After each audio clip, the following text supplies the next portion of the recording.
Hello and welcome back to Soul Search Sunday with Johnny Tiger on November 24th, 2024.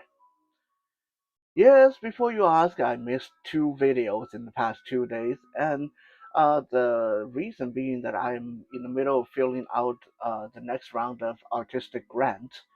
And those of you that done grants before know how tedious that process can be.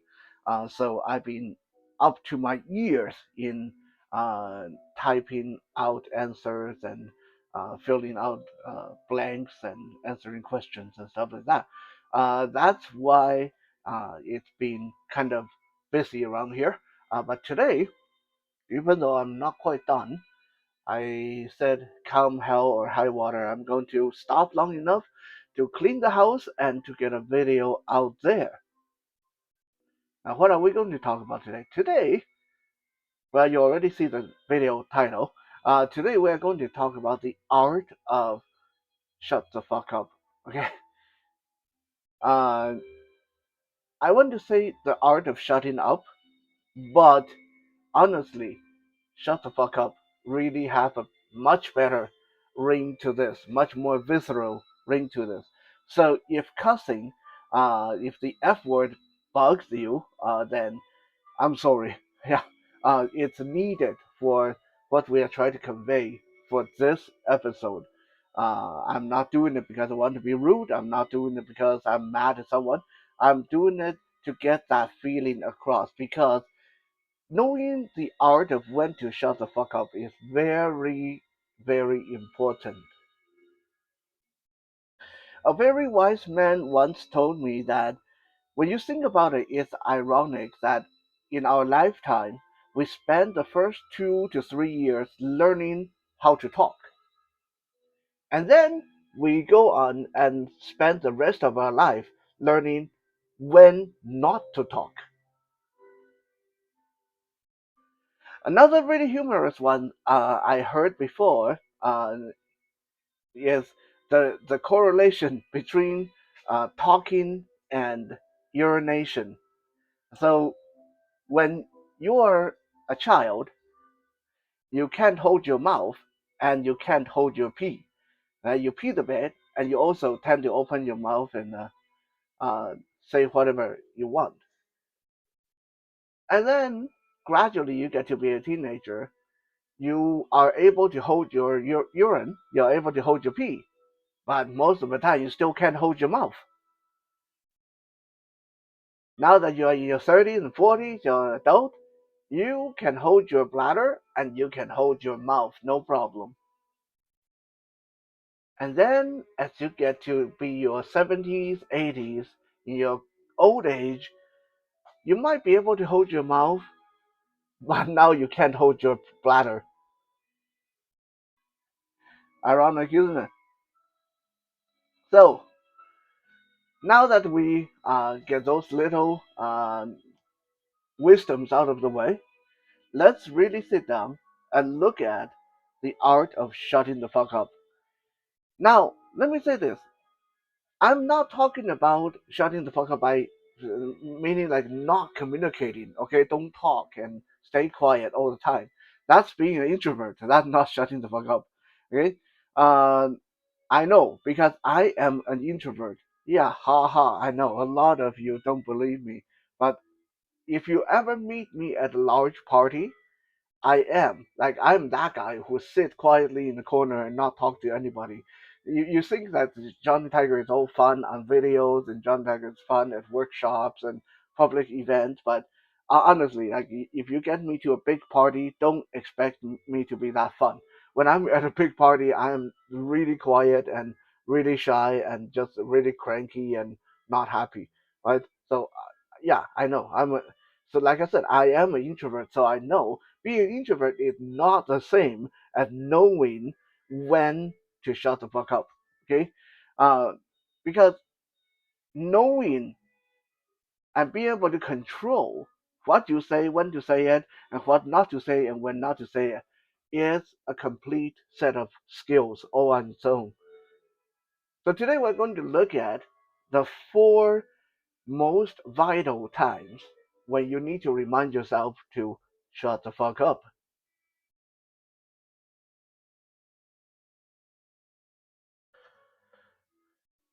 Number one, the first instant where you really need to remind yourself to shut the fuck up is when you get a chance to represent yourself. When it's time for you to show off, when it's time for you to go for the glory, go for the put the best foot forward, the time to represent yourself.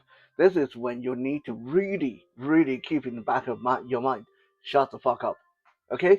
Um, this seems very counterintuitive, and a lot of people say, well, that doesn't make sense. If it's time for me to represent myself, then I need to represent myself. I need to talk. I need people to know what I'm good at. Yes and no. Okay? Let me give you an example. If I meet a new person and the new person asks me, "Hey, well, Johnny Tiger, what exactly do you do for for your free time? What do you do?" The proper way for me to do to say this would be something like, oh well, I work, I teach martial arts, and sometimes I do a bit of music. So at my free times I collect a bit of action figures, and I also play a little bit of music for my free time, and I read a lot, and then I will leave it there. Okay, this will give the person something to digest, give something the person something to latch onto. They'll immediately in their head categorize, oh, okay, Johnny Tiger is a martial art guy, and he play music and he read. Okay, this is nice and light and digestible. But if I didn't know the art of when to shut the fuck up, the person, hey Johnny Tiger, what do you do? And in my head, okay, someone's asking me what do I do. Well, I've been doing martial art for 30 years. I know Taekwondo, I know kickboxing, I know boxing. I did some judo and I did some Chinese kung fu, and oh yeah, I also learned some sword fighting, and I've been in movies. I do some documentaries. I do some filmmaking. I play chess. I represented the chess club of my school, and I won the provincial award when I was in high school. I was also in the swim team. When like an hour later, we're still here, and I'm still talking. And guess what? This person probably will never talk to me again after this, because too much, too quick, and just come across as more of an a-hole than me being a nice, cool guy. Okay, I have seen so many people sabotaging their own interview, their own chance at relationship or their own friendship like this in the past. And I really want to stress this. Know when to stop is more important than getting all your skills and all your what you perceive as what's good about you out there. Okay, give the other person a chance to talk. Stop, listen, and just give them enough to move the conversation forward. You do not need to give them your whole life story. Um, One of my friend who worked as a human resource and an interviewer for this company told me this story one time. Uh, he said there's this guy who came in for the interview and looking nice and clean and well put together, and when he saw the guy's resume, he saw that the guy was educated in Russia, and he said, "Whoa, that's really rare for a Taiwanese guy to be educated in Russia. Most Taiwanese guys go to Canada or US or Australia or Japan or the UK. Like, who the hell go to Russia?" So the interviewer, my friend, asked, "Oh, I see here that it said you were educated in Russia. Uh, can you tell me why?" And the person said, "Well, I was I grew up in Taiwan, so I never saw snow and ice before, and I always wanted to experience that really extreme cold and the snow and icy condition that I saw on TV that they show in Russia." Now, if the guy stopped at this point, he probably would have gotten hired. Because at this point, my friend was feeling pretty good about the guy. You know, oh wow, the Taiwanese guy willing to go all the way to Russia to experience what something he never experienced before. That's a like very adventurous, very brave, and we can probably use someone like that in our company. But the guy then went on and said, "Wow, and I spent quite a few years in Russia. I went all over Russia. I went hiking in the snow forest. I ran into a bear, and I almost got killed when I went bungee jumping and almost fell off the cliff. And oh my God, the Russian girls were so hot when I was there. Did you know that the Russian girls they look so hot when they're young, but when they turn 30, they get all fat and ugly. And the guy just went on and on for. I'm not even fooling you. This is the way my friend told me.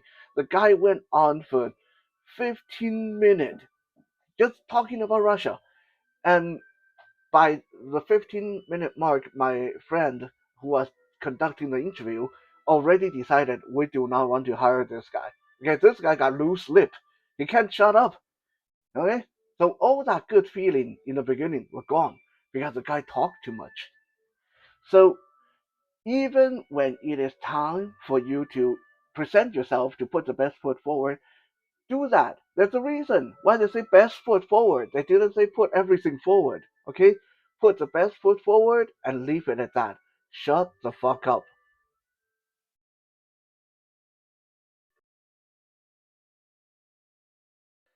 Number two, the second instance where you have to keep in mind to really keep it short and sweet. When you're criticizing someone, okay, whether it be professional critique, or if you just someone asks you to give them some feedback, if it's good things that you have to say about them, then by all means, go as long as you like. But if you have to give any kind of negative critique, keep it short. If you don't need to say it, don't say it. If you have to, keep it short. Okay? Keep it short and then try to round it off with some kind of humor so it's not so poignant. This is something that I want to tell you guys that no matter who I uh, when they ask you for feedback, when they ask you for honest criticism, most people are not good at receiving negative criticism. Even if they were asking for it, there's maybe a small percentage of people who are so disciplined, mentally, emotionally, so strong that they can sit there and take negative criticism in full dosage. But most people can't. Okay? Most people can take good feedback, positive feedback, like 100%.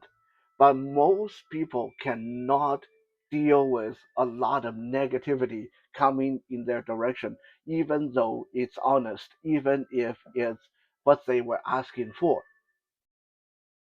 Uh, an example would be if your girlfriend asks you, hey, do I how do I look in this dress? Be honest.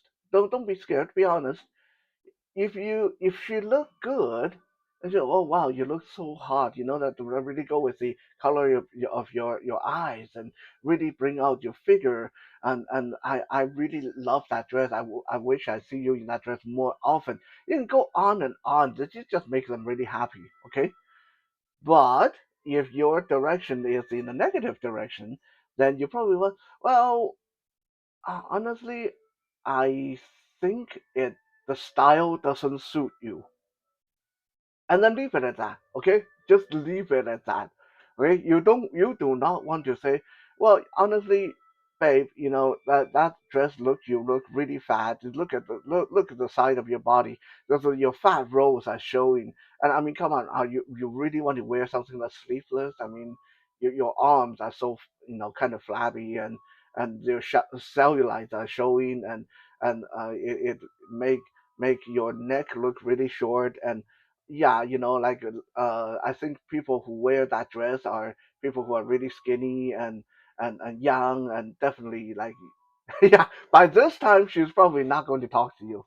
Like, even though she did ask for that criticism, she asked you for your feedback. Okay, so when you're giving criticism, be careful. Okay, just say the bare minimum when it's negative, and shut the fuck up. Okay, I had this true personal experience. It belonged to I was part of a poetry group where people can send their poem in to be critiqued. And so this guy sent his poem in, and then at the end of the poem, he said, I welcome any constructive and honest feedback, no matter if it's positive or negative. So this this other guy, we'll call him George. So George decided, oh, okay, well, he said to give honest feedback, no matter if positive or negative. So George wrote back. Honestly, it's a really bad poem. Okay, I hate to be honest with you. The poem is not good. It's bad. I could barely uh, understand it. And then this guy responded, "Okay, cool, thank you." Now, if the person just responded, "Okay, cool, thank you," to your criticism, that means it's starting to irritate them, right? It's time for you to shut up. But George did not get that. George thought, oh, okay, he sent me. So George sent another message. The title really missed the point. I think you need to work on that title more. A title like that would make me don't even want to read your poem. This time the person responded just with like a emoji, not even a word. And George continued on and like, oh, this word was misused here. You had a typo here, and the rhyme really sucked. And at the end of the day, uh, basically the person blocked George from their contact, and George was at the end removed from the group because he offended the guy so much. So yeah, uh, critiquing is a very difficult thing to get right. Even professional people who critique things usually run the risk of offending a whole lot of people. So be very careful when you're giving criticism to people. Learn when to shut the fuck up.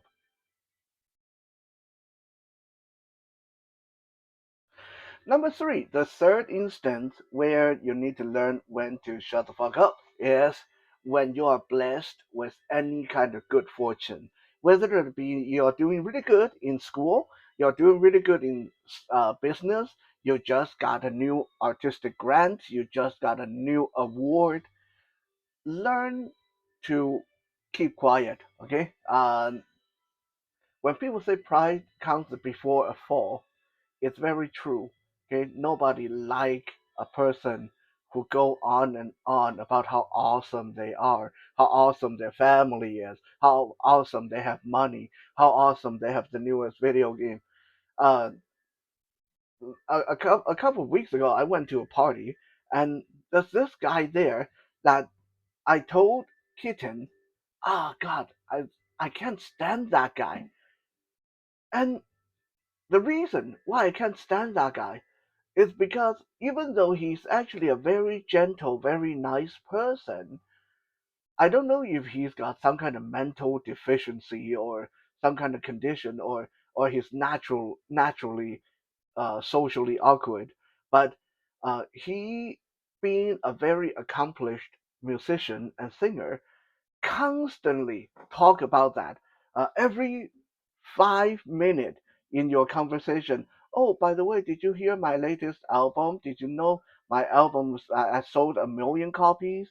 Another 5 minutes. Oh, by the way, did I tell you that I was asked to sing at the last hockey game? Another 5 minutes. By the way, did you hear that I traveled the world and performed in all the major locations? I went to India. I went to China. And then like every 5 minutes.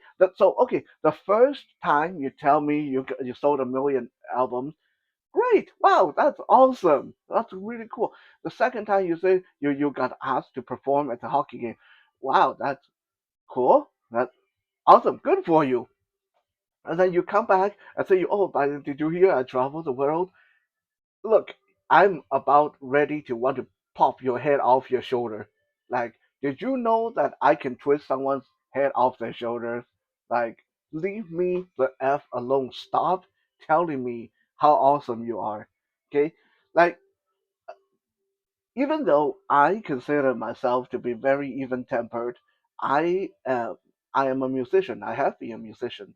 Okay, my albums used to sell pretty good, but I've never sold a million albums. Okay, I performed at some venues and big events, but I never got asked to travel the world for my music.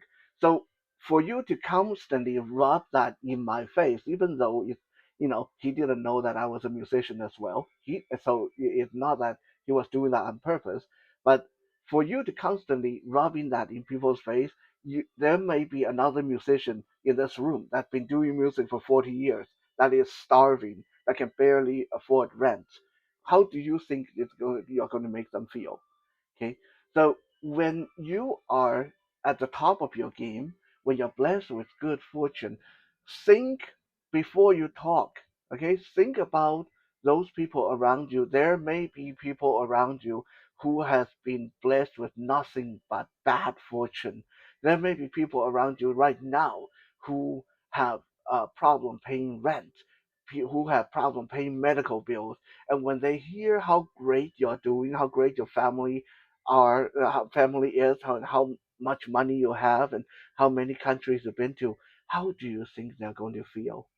Okay, I think when people say with great power comes great responsibility, I think we can apply that to fortune as well. When you're doing really good in life, when you're doing really good, you are responsible to think about how you shouldn't make people around you feel really crummy just because you constantly rub your good fortune in their faces.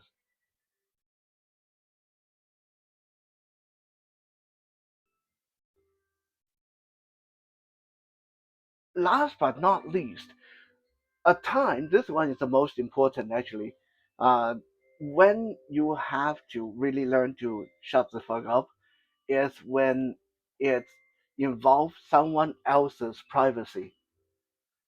When your friends or family let you know something private about them, when you have a private experience with them, no matter if they tell you to keep it quiet or not, it is your responsibility to keep quiet about it.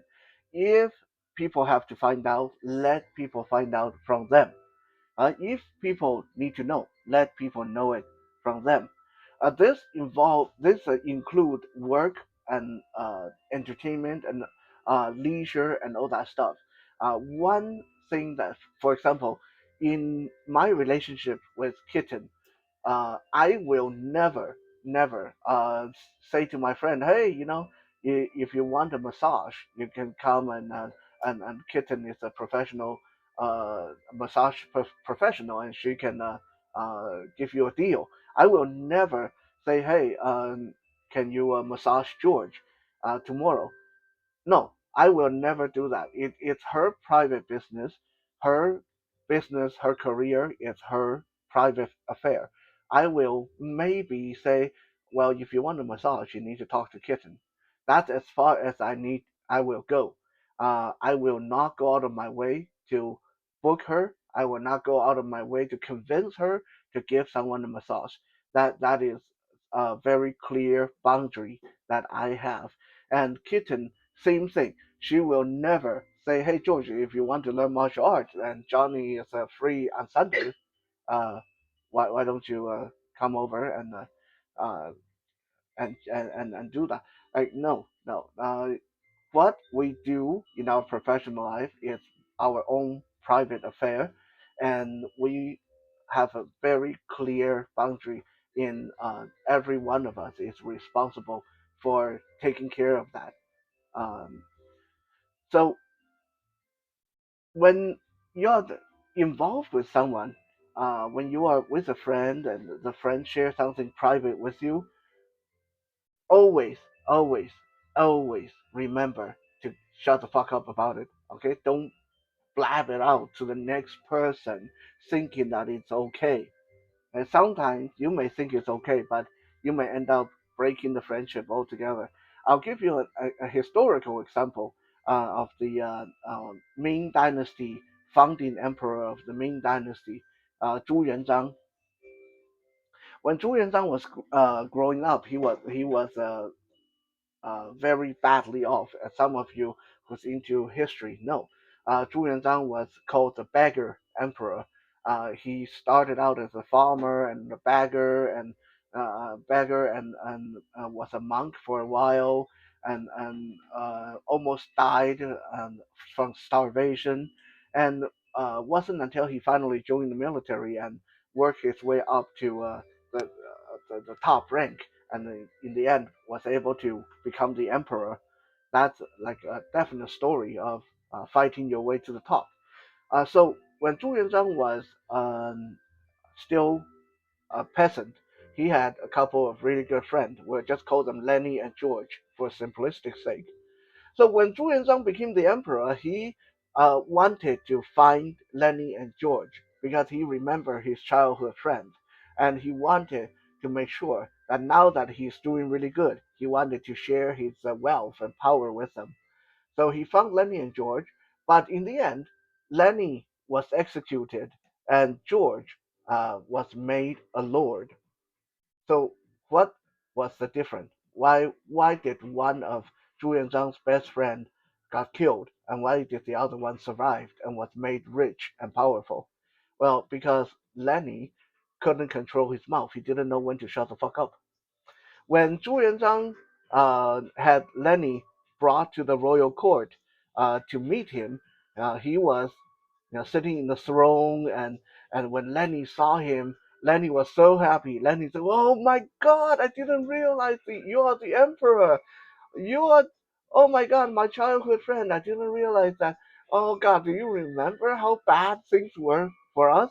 Do you remember that when we were little, we didn't even have money for food? We went and steal food, and we stole people's dog, and we killed their dog. And did you remember that by this time, Zhu Yuanzhang was like looking really embarrassed, and all the ministers and all the other people in court were trying not to laugh. And Lenny kept going on. And do you remember the time we stole a lady's underwear just so we could use it for a scarf, and we can use the material? And do you remember? And he was like blabbing out all the embarrassing detail. Finally, the emperor said, "Drag him outside and chop off his head." And there went best friend number one, Lenny. And when George was brought to court to see the emperor, George, same thing, very surprised. "Oh my God, I didn't realize my childhood friend. Oh my, look at you, you're the emperor. Man, I always knew you would go far. Remember when we were little?" And Zhu Yuanzhang was like, "Oh shit, here we go again." And George was like, "Remember when we were little? We talked about all this ambition, and you always said you were going to save the country. You remember? Remember we joined the military together. Remember we fought the Mongols together. We remember all these battles." So George went on and on, but he didn't blab out all the embarrassing private stuff. He blabbed out all the impressive patriotic stuff in front of everybody. George was smart, which was the reason why Lenny got executed, while George was made powerful and rich. So, when you have that kind of private knowledge about somebody, no matter if it's your best friend or just a regular friend, keep quiet about it. Shut the fuck up.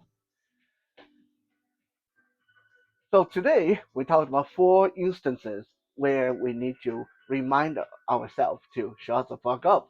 Number one, when you are given the chance to present yourself, to represent yourself, okay, put the best foot forward and then shut the fuck up. Number two, okay, when you're critiquing someone, when someone asks you for feedback, if you have something negative to say it in a gentle, brief way, keep it brief, and then shut the fuck up. Number three, when you are enjoying your good fortune, when you're at the height of your life, when you're having some great things happening to you, shut the fuck up about it, okay? You don't need to rub it in. And last but not least, when you know something private about someone, when you share some private knowledge about a friend or family, shut the fuck up. Now, some of you may say it's kind of ironic that Johnny Tiger is giving the talk on the art of shutting the fuck up while I'm going on and on and on and on, being long-winded. But there's a difference. This is what I do. Is it's my video, and I'm here trying to help some of you out with what little knowledge I have. So I'm talking for a purpose. Uh, but yes, in most situations, in most cases, it is way more beneficial to shut up and listen rather than to let your mouth run freely. The more you talk, the more chance you have of it coming back and bite you on the butt later. Thank you for checking out today's episode, and I will try to be back tomorrow for some musical goodness.